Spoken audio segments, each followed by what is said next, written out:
Good day, my name is Sammy and I'm from a company called Consolidated Contractors and Consolidated Maintenance. We do all electrical installations, COCs and maintenance. Many people know me as Sammy and I'm in association with Jan L Jordaan.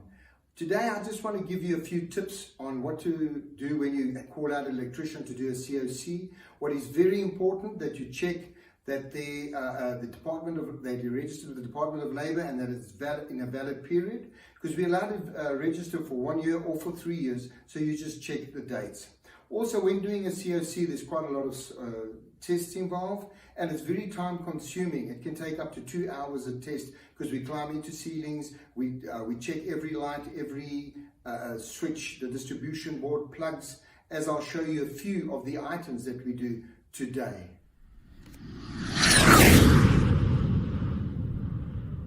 This is a distribution board which is standard in most houses. What's very important when you walk into a house, that the labeling is in order.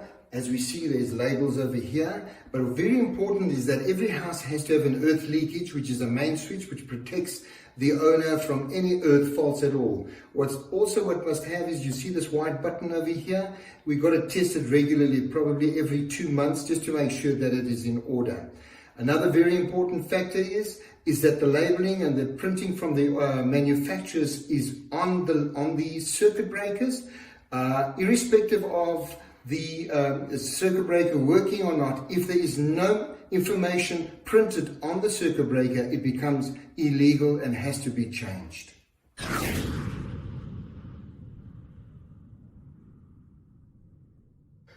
In the connection with plugs, when you have a look at a plug, many people are not aware that inside the plug they have built-in shutters over here to protect a little child from putting in a sharp object like I'm doing right now. It stops them from going further. How this shutter works is when you put a plug in, the top part, the earth pin, as you push it in, opens up the shutters for the plug to go in. And when you pull it out, it must automatically close. So you can see this plug is legal and in order. While we're on the subject of plugs, I have a meter here that's threefold. It tests the polarity of the switch, it tests the switch is in functional, and also it actually sends an earth fault into the electrical circuit to test the earth leakage, that it trips at the correct rating. I will demonstrate this. So when I put this in, you will see I put the plug in. When I switch this on, all 3 lights are on, telling me that this plug has been correctly wired and is in order. This knob over here, as I turn it, when I turn it, it'll strip the earth leakage at the rating that it's rated at, and that'll indicate if the earth leakage is in order or not. Gate motors. Many people are unaware that when a gate motor is installed, the regulation states that you have to have a weatherproof isolator mounted next to the gate motor. It could be mounted over here if necessary, but in this case, this weatherproof isolator was mounted a few meters away, which is over there, which is also legal. But at all times, gate motors must have an isolator to switch off for safety reasons.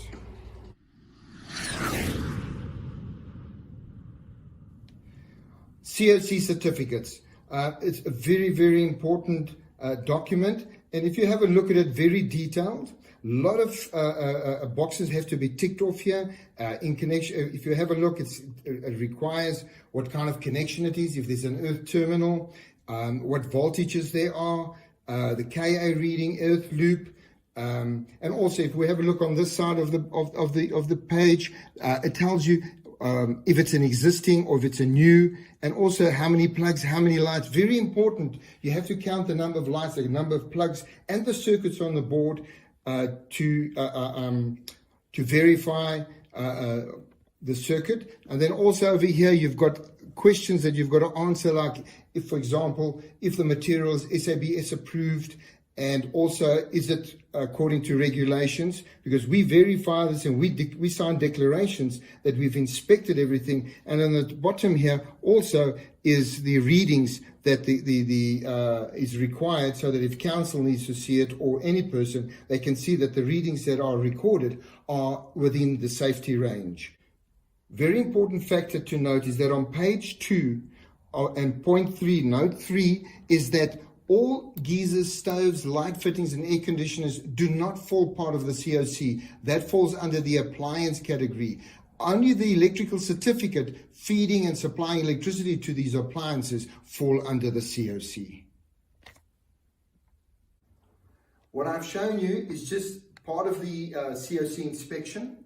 There is an earth test which takes quite long. It takes over an hour because we have to test each light that's made out of metal. Any part that's made out of metal has to be earthed.